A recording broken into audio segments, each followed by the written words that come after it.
Hello friends, అందరికీ నమస్తే అండి. ఈరోజు ఒక గొప్ప న్యూస్.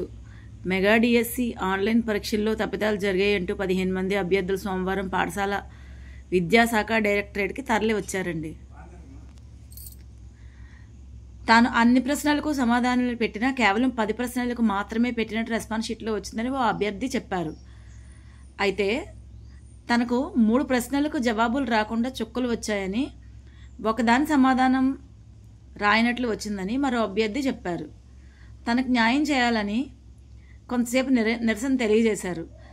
అయితే ఒక విషయం అండి, నేను చెప్పేది ఏంటంటే, స్క్రీన్ రికార్డింగ్ ఉంటుంది అని చెప్పారండి ఎగ్జామ్స్లో. కానీ నిన్న విద్యాశాఖ అక్కడికి వెళ్తే, విద్యాశాఖ డైరెక్టరేట్ దగ్గరికి వెళ్ళి కలిస్తే వాళ్ళు చెప్పింది ఏంటంటే, ఫస్ట్ స్క్రీన్ రికార్డింగ్ ఉందని చెప్పారు, ఇప్పుడు స్క్రీన్ రికార్డింగ్ ఏమీ ఉండదని చెప్పారు. మరి అందరూ కూడా ఏమడుగుతున్నారంటే, నేను ఏమైనా వీడియో చేస్తే ఎవిడెన్స్ అని అడుగుతున్నారు. మరి స్క్రీన్ రికార్డింగ్ ఉండాలి కదండి, ఎవిడెన్స్ కావాలంటే. స్క్రీన్ రికార్డింగ్ లేదంటే ఎవిడెన్స్ ఎక్కడి నుంచి చూపించాలి మేము? ఏంటంటే ఈ అబ్బాయి ఏమో ఏంటట 150 క్వశ్చన్స్ జరుపుకుంటూ వెళ్ళిపోయాడు కానీ ఆన్సర్ చేయలేదంట. మరి స్క్రీన్ రికార్డింగ్ లేదని చెప్పిన వాళ్ళకి ఇది ఎలా తెలిసిందండి? ఒక స్క్రీన్ రికార్డింగ్ లేదు అని ఒకసారి ఉందని చెప్పారు, ఉందని చెప్పినప్పుడు మీకు తెలుస్తుంది, అర్థం ఓకే. తర్వాత ఏమో లేదని చెప్పారు. మీరు లేదు అని చెప్పిన తర్వాత ఈ అభ్యర్థికి ఎలా అండి అన్నీ పెట్టుకుంటూ పెట్టలేదు, స్క్రోల్ చేసుకుంటూ వెళ్ళిపోయాడు కానీ పెట్టలేదు అని చెప్తారు? 7 సంవత్సరాల నుంచి డిఎస్సి గురించి ఎదురు చూసి, డిఎస్సి వస్తే కొంతమంది చదవకపోవచ్చు, కొంతమంది చాలా కష్టపడి చదువుకుని కోచింగ్ సెంటర్ చుట్టూ తిరిగి అప్పులు చేసి ఇంత కష్టపడి ఎగ్జామ్కి వెళ్తే ఎవరండి ఎగ్జామ్కి ఆన్సర్లు పెట్టకుండా స్క్రోల్ చేసుకుంటూ వెళ్ళిపోతారు? కనీసం ఆలోచన ఉండదా? ఇది ఎంత దారుణం అండి. ఎవరండి పిచ్చెక్కి చుట్టూ బయట తిరుగుతారు వాళ్ళకి అన్యాయం జరగకపోతే?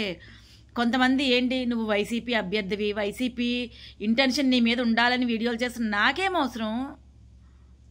నాకేంటి అవసరం వైసీపీ ఇంటెన్షన్ నా మీద ఉండాలని? ఇలాంటి అంత అవసరం నాకు లేదు. నాకు అంత పార్టీలో చేరాలన్నట్టు డైరెక్ట్గా వెళ్ళి ఏ పార్టీలో ఉన్నా చేరుతాను, అంతే తప్ప ఈ పార్టీలో ఇంటెన్షన్ నా మీద ఉండాలని నాకేం అవసరం? ఏంటి ఇన్నాళ్ళు ఏమైపోయావు, ఇన్నాళ్ళు ఏమైపోతే ఇన్నాళ్ళు నాకు ఇదే కనిపించింది. అప్పుడు నాకు తెలీదు ఇలా యూట్యూబ్లో ప్లాట్ఫామ్లో చేసి మన బాధ తెలియజేయచ్చని. ఇప్పుడు బయటకు వచ్చాను, చేస్తున్నాను, ఏమైంది ఇప్పుడు? ఇప్పుడు అన్నప్రాసన రోజే అవకాశం తెలియరు కదా ఎవరన్నా సరే.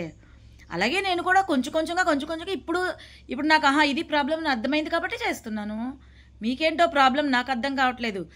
ఈ కొంతమంది వీడియోలు చూడటానికి ఎందుకు వస్తారో తెలీదు, పని పాటి లేకుండా వస్తారు. నన్ను చెయ్యొద్దని చెప్పడానికి మీరెవరు? నాకు అర్థం కావట్లేదు. ఇది చాలా హాస్యాస్పదంగా ఉంది. నువ్వు వీడియో చేయకు, నా ఇష్టం అండి, చూడకపోతే మానేయండి. నేనేమన్నా వీడియో చేసి నా వీడియో చూడండి, సబ్స్క్రైబ్ చేయండి, షేర్ చేయండి, లైక్ చేయండి అని మిమ్మల్ని అడుక్కోవట్లేదుగా. నచ్చిన వాళ్ళు చూడండి, నచ్చకపోతే మానేయండి. నేను నిజాలు మాట్లాడుతున్నాను. నిజాలు మాట్లాడితే ఇలాగే ఉంటారు జనాలు, వెనక పట్టి లాగడానికి. మీరెవరూ మాట్లాడలేరు. మాట్లాడే వాళ్ళంటే ఏడుపు. ఈ అబ్బాయి 160 క్వశ్చన్స్కి 150 క్వశ్చన్స్ పెట్టకుండా 10 పెట్టాడా? అర్థం ఉండాలండి కొంచెమైనా సరే. ఎందుకండి పెట్టకుండా ఉంటాడు? 7 ఏళ్ళు బట్టి చదివి ఇప్పుడు డిఎస్సి వస్తే ఎంత జాగ్రత్తగా రాస్తారు, పెట్టకుండా ఎలా ఉంటారు?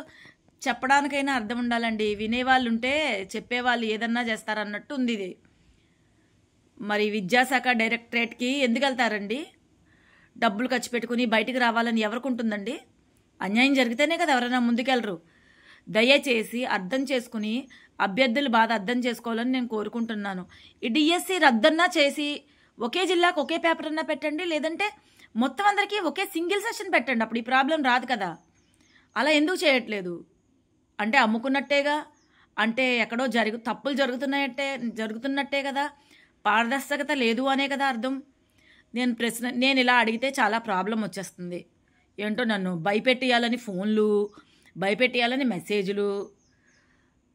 ఇది వాళ్ళ విజ్ఞత, వాళ్ళ సంస్కారంకే వదిలేస్తున్నాను. మీ ఇష్టం ఇంకా.